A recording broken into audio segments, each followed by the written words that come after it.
Hello everyone, welcome to our YouTube channel TinyBits Lab.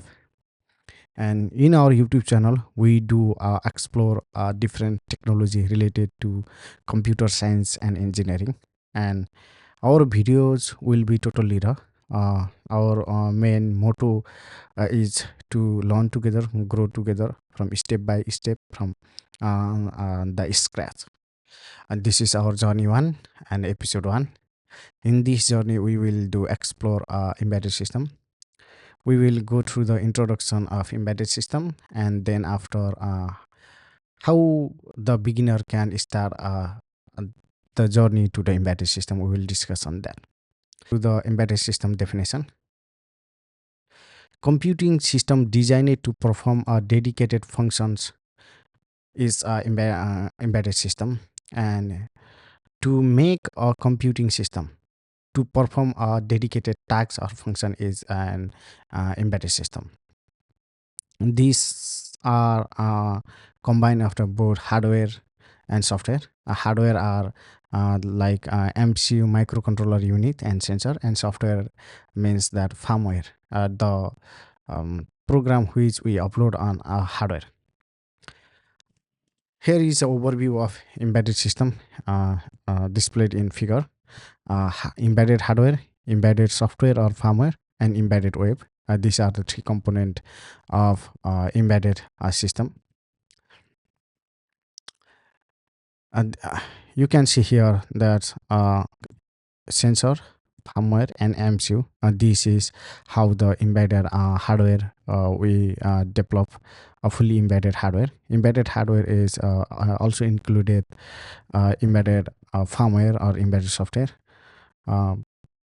The market demand is growth day by day. The embedded system engineer, it's applied on IoT, automotive, medical devices, smart agriculture, and spaces. The major skill for the embedded engineer are C, three programming language, C++, and Python. If you have good command on these three programming language, and that will be very helpful to be a embedded a software engineer. And for the embedded hardware engineer, PCB design and knowledge of hardware interfacing. And let's deep dive into one by one. First of all, let's go through the embedded hardware. Let's go through the embedded hardware engineer skill. You must have a microcontroller architecture knowledge, ARM and AVR. A second one is circuit design with the help of like tools like KiCad, KiCad, how we call KiCad, Ultium Designer, and equal. And power management design, voltage regulator, battery management skills, sensor integration, understanding of digital and analog sensor is very important. Communication protocol, this is the hardware communication protocol like I2C, SPI, UART, CAN, RS485, RS232, etc. Soldering and assembly skill, you must have knowledge about test equipment uses like oscilloscope, multimeter, logic analyzer, and etc. Let's go to the embedded software engineer skill. You must have a good command on this trip, this at least two programming language, C and Python. Nowadays, and Python also very widely used and embedded world. A real-time operating system like FreeRTOS, and these are very important operating system for embedded devices.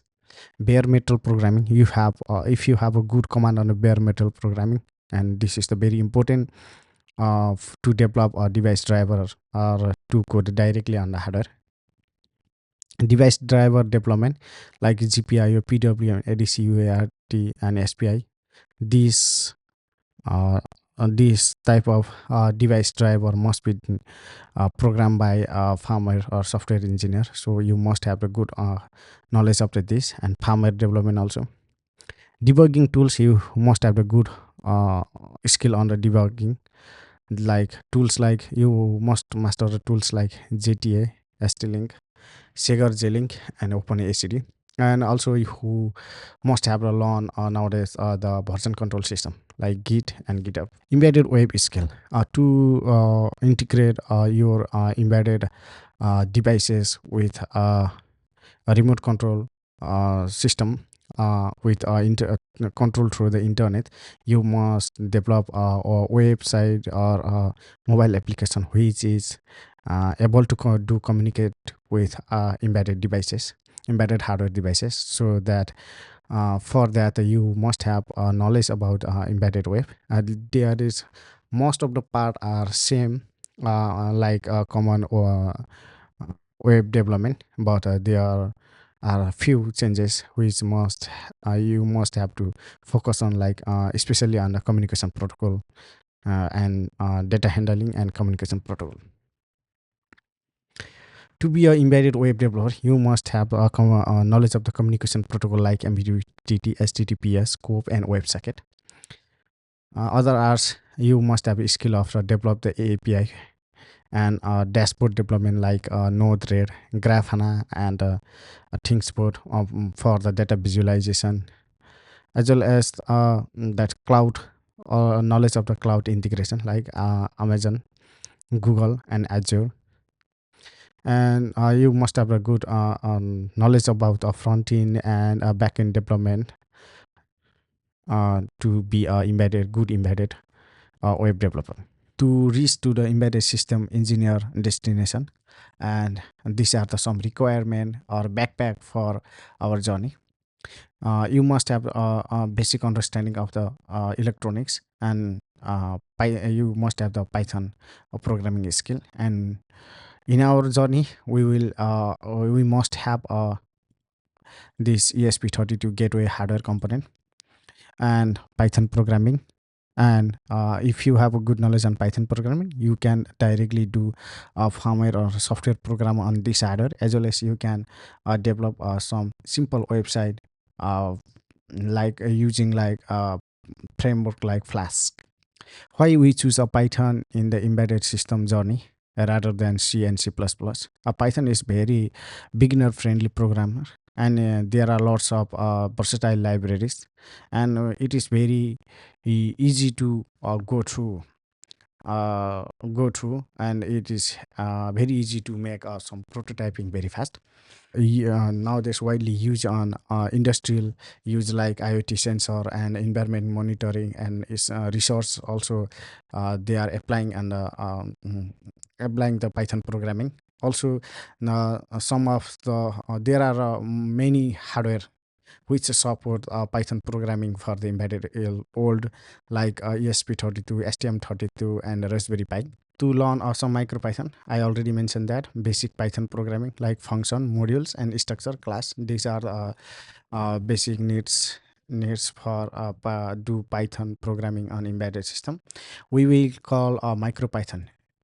To do Python programming in microcontroller, we will call a MicroPython. This much is for introduction, and this is our first journey. Our next journey will be on MicroPython. Thank you so much for supporting till the end of this episode 1.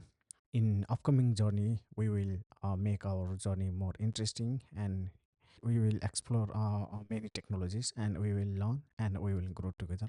Thank you so much.